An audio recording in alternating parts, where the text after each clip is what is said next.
Hello, welcome to my class. You are watching a physics on exercise chapter 3, namely what? Energy. So today I am discussing on the production of what? Hydroelectricity. Okay. So you know very well, in an hydroelectric power plant, the huge amount of water is stored in the dam at certain height. तो आपने देखा कि जहाँ बांध बने होते हैं वहाँ पर वाटर क्या होते हैं, स्टोर्ड होते हैं, कुछ हाइट पर वाटर वो क्या होते हैं, स्टोर्ड होते हैं. तो you must keep in mind the water which is stored at a height, I mean position, it is stored as what? Potential energy. वो किस रूप में स्टोर्ड होते हैं? पोटेंशियल एनर्जी के रूप में स्टोर्ड होते हैं. When water is release from A height, जब पानी को वहाँ से जब रिलीज किया जाता है, then this potential energy is change into what? Kinetic energy. तो इसमें जो पोटेंशियल एनर्जी होते हैं वो क्या हो जाती है? काइनेटिक एनर्जी में चेंज हो जाती है. तो नाउ यही जो काइनेटिक एनर्जी है, this collide the turbine of a blade. Okay, तो ये किससे टकराती है? टरबाइन से टकराती है, ब्लेड से टकराती है, जिसके चलते क्या होती है, वो उसकी मूवमेंट शुरू होने लग जाती है. जब उसकी मूवमेंट शुरू हो जाती है टरबाइन की, तो टरबाइन जो है उसका मूवमेंट होने से वो किस में बदल देती है? इलेक्ट्रिक करंट में बदल देती है. तो इसका मतलब आपको ये साफ दिखाई दे रहा है कि इसमें जो पोटेंशियल एनर्जी है वो किस में चेंज हुआ? काइनेटिक एनर्जी में. और काइनेटिक एनर्जी से क्या हुआ?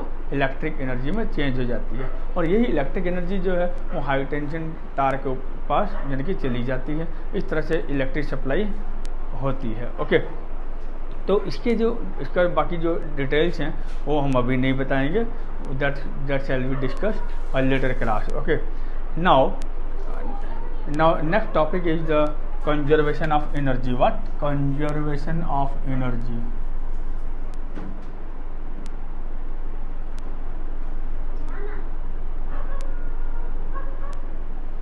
What is conservation of energy? Conservation of energy means what? Energy can neither be created nor destroyed, but it can change from one form of energy to other form of energy. तो इसका मतलब ये हो कि जो energy होते हैं वो कभी डिस्ट्रॉयड नहीं होते और ना ही कभी बनते हैं, बल्कि वो एक फॉर्म से दूसरे फॉर्म में बदलते हैं. मान के चलो कि आपके पास मिक्सचर है. आपके पास क्या है? मिक्सचर है. तो मिक्सचर का जो काम है, मिक्सचर में क्या 100 जूल क्या लेता वो? Electric energy. ओके, अगर ये 100 जूल का इलेक्ट्रिक एनर्जी का खर्च कर रहा है, तो 100 जूल में इलेक्ट्रिक एनर्जी वो क्या कर रहा है? मिक्सचर को वो काम कर रहा है. कितना जूल? 70 जूल. ओके, तो बाकी अब सोचने की बात है, अगर 70 जूल क्या हुआ? वर्क हुआ. 70 जूल क्या हो गया? आपका वर्क हो गया. बाकी जो 30 जूल है वो 30 जूल गया कहाँ? आप ये मत सोचिए कि 30 जूल क्या हो गया? लॉस्ट हो गया. वो मैंने आपको क्या बोला? ये कभी लॉस्ट नहीं होते हैं, वो एक फॉर्म से दूसरे फॉर्म में वो चेंज हो जाते हैं. तो इसमें और जो 30 जूल है वो किस में चेंज हुआ? ये चेंज हुआ आपका हीट एनर्जी और साउंड. कोई मिक्सचर में आवाज़ भी करती है, गर्म भी हो जाती है. तो इसका मतलब ये हुआ कि कुछ जो एनर्जी जो है तो वो किस में चेंज हो गया? हीट एंड साउंड एनर्जी में चेंज हो जाते हैं. हीट एंड साउंड एनर्जी में क्या हो गया? चेंज हो गया. ओके, तो इसका मतलब ये हुआ कि हीट एंड साउंड एनर्जी में, बढ़िया से लिख देता हूँ, साउंड एनर्जी में चेंज हो गया. तो इसका मतलब ये हुआ कि कोई भी अप्लायंसेस है वो कभी भी 100% काम नहीं करता है. किसी का भी कोई भी चीज़ हो वो 100% एफिशिएंसी नहीं होती है. तो अब समझ में आ गया कि 100 जूल है, उसमें 70 जूल क्या हुआ? काम हुआ. बाकी 30% जो है वो क्या हुआ? लॉस, मतलब किस में चेंज हो गया? वो फिर आपका चेंज हुआ हीट एंड साउंड एनर्जी में. क्लियर हो गया? मैं आपको एक्सप्लेनेशन कर देता हूँ कि ये कैसे कंजर्वेशन होता है. देखो, आपको पता चल गया कि ये आपका क्या है? पेंडुलम है. आपको पता है क्या? Pendulum is heavy small Bob that is fixed with a string from a hard rigid support, है ना. तो अभी ये आपका मेन पोजीशन है. मैं मेन पोजीशन को, ये पोजीशन को मैंने क्या ले लिया? ओ ले लिया. But when we suspend the bob, अगर मैं रिलीज बॉब को पकड़ के मैं छोड़ देता हूँ तो बॉब कहाँ जाएगी? पहले ये यहाँ से यहाँ आ जाएगी. मैंने मान लिया कि ये यहाँ से यहाँ आ गई, तो ये क्या हो गया? ए में पहुँच गया.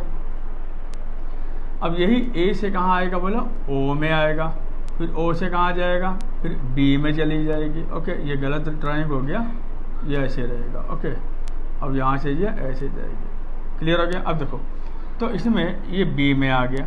तो इसमें आपको ये समझना है कि when the Bob is rest, जब वो बॉब रेस्ट में था तो उस समय उसका काइनेटिक एनर्जी क्या था, 0।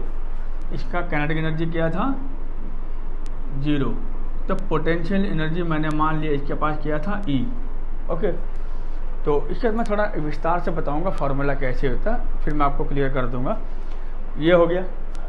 तो अब जब ये जो O से when bob move from O to A, जब ये O से A तक पहुंच जाता है उस समय क्या होता है, ये मतलब कि आपका कहाँ पहुंच जाता है, ये आपका काइनेटिक पोटेंशियल एनर्जी कम होता रहता है।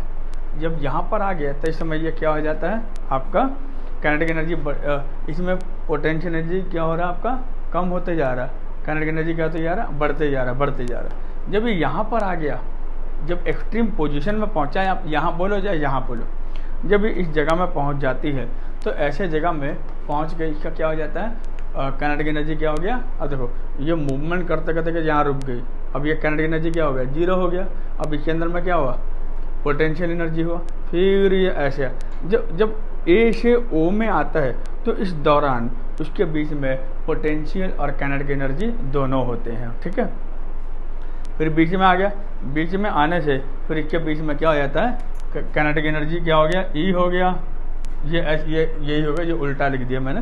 तो इसमें काइनेटिक एनर्जी क्या होते हैं, ई होते हैं, और पोटेंशियल क्या हो जाता है, मतलब पोटेंशियल एनर्जी क्या हो गया, कम होते गया, और काइनेटिक एनर्जी क्या हो गया, बढ़ गया।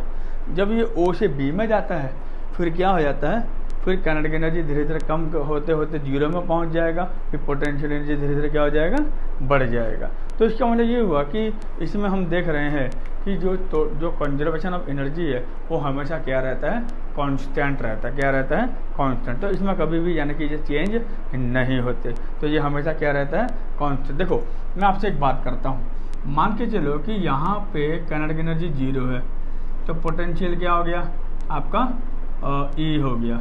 अगर आप इसके दोनों को प्लस करना चाहोगे, टोटल एनर्जी, मैं टोटल एनर्जी की बात कर रहा हूँ, जब दोनों को प्लस करोगे तो आपका क्या आ गया, यहाँ पर देखो ई आ गया। मैं यहाँ भी अगर टोटल एनर्जी की बात करूँगा तो क्या आ गया, ई आ गया। इसमें भी देखो, यहाँ पर भी क्या हो जाएगा, काइनेटिक एनर्जी 0, पोटेंशियल एनर्जी को मैंने क्या ले लिया, ई। यहाँ भी प्लस कर दो, क्या आता है, ई। तो मैं देख रहा हूँ, आप कहीं भी पॉइंट ले लो, हर जगह में जब भी आप सम अप करोगे वो हमेशा क्या रहेगा, कांस्टेंट रहेगा। Total energy always remains what, constant. तो आज हम इतना ही करेंगे। तो नेक्स्ट क्लास में मैं आपको और भी डिटेल्स में बताऊंगा कि वो किस तरह से हुआ, वो मैं फार्मूला के तरीके से मैं आपको बताऊंगा। तो आज मैं ये सिंपल ट्रिक बताया कि पोटेंशियल एनर्जी को मैंने क्या मान लिया, ई मान लिया। नेक्स्ट क्लास में हम इसका फार्मूला के जरिए हम आपको समझाएंगे कि ये कैसे ये हुआ। तो मैं उस समय एक ही टॉपिक रहेगा, वो है total conservation of energy, the sum of all the total energy remains क्या, कांस्टेंट। ये हम नेक्स्ट क्लास में बताएंगे पूरा डिटेल्स में। ठीक है, तो आज इतना ही। तो तब तक बाय बाय।